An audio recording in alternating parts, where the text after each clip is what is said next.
Tout d'abord, j'aimerais préciser qu'il est impératif de ne pas juger ni enfermer une personne qui a une orientation sexuelle différente. Ça vaut pour toutes les personnes. Dans certaines paroisses, il peut y avoir des paroles blessantes ou des regards qui disent beaucoup. Ceci n'est vraiment pas digne d'un chrétien. L'accueil, la présence, le partage sont très importants. La personne homosexuelle ne doit pas être mise à part ou être considérée comme un chrétien de seconde zone. C'est vrai que j'insiste un peu là-dessus, mais comme chacun, elle chemine avec son histoire, sa particularité. Il faut s'intéresser à nous connaître afin de sortir des idées préconçues et des images surtout véhiculées par les médias, parce que c'est pas du tout la réalité. Ce qui entraîne la méfiance, l'indifférence ou le rejet est la plupart du temps le signe de l'ignorance. Connaître, c'est naître avec, et à partir de là, pouvoir communiquer, se comprendre. Ce qui est difficile pour les personnes homosexuelles, c'est la solitude. Les familles, par leur accueil, leur chaleur, sont un rôle indispensable pour tout homme, comme nous l'a rappelé dernièrement le pape François, dans Fratelli Tutti. L'important est de créer du lien avec la présence et l'écoute, en aidant. Pouvoir être accueilli est la seule façon de sortir de la solitude.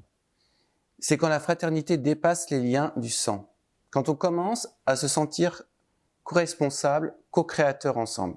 Les premières communautés chrétiennes ont réussi cet exploit de la famille, au-delà du clan et du sang. Ce fut l'une des plus grandes révolutions mondiales, aujourd'hui trop ignorée. Nous devons être des Simons de Cyrène, les uns pour les autres, dans nos épreuves respectives.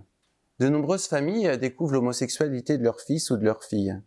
Ces familles ne doivent pas rejeter leur enfant, mais l'accueillir tel qu'il est, un enfant, un nom de Dieu.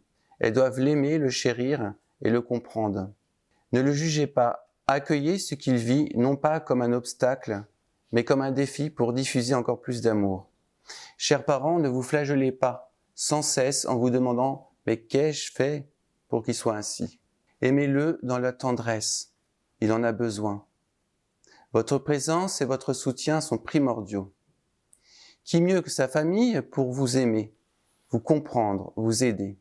N'imaginez pas qu'il faille voir un médecin spécialiste pour qu'il guérisse. Ce n'est pas une maladie. C'est un chemin particulier, un magnifique chemin de sainteté à vivre qui va nécessiter différentes étapes, durant lesquelles vous ne devez pas le juger, même si parfois certains de ses positionnements peuvent vous choquer.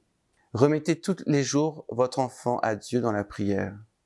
Il faut créer une chaîne d'amour pour soutenir et accompagner chacun en le respectant. La prière doit être au centre de toute initiative. Elle doit être le socle qui permet de construire des ponts entre tous. Sans la prière, il ne peut y avoir une véritable communauté. Alors oui, la famille a un rôle fondamental et primordial.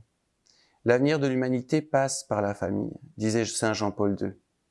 Et son rôle est fondamental et prophétique pour la personne homosexuelle.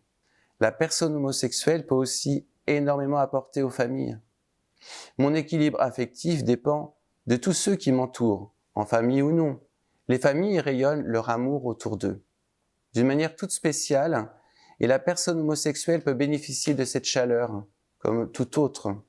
La famille, ce n'est pas un concept que l'on peut déconstruire, car ce n'est pas une construction.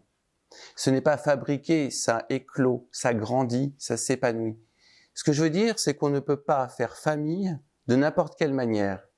Et la personne homosexuelle n'est pas à mettre en opposition au schéma familial. La forme de solitude prophétique qu'elle assume n'est fertile que dans une perspective spirituelle. La solitude, sans le prophétique, c'est un échec, c'est un mal. La solitude n'est pas fertile qu'à la condition du prophétique et de l'association aux familles dans un plan commun. L'avenir de l'humanité selon l'amour de Dieu.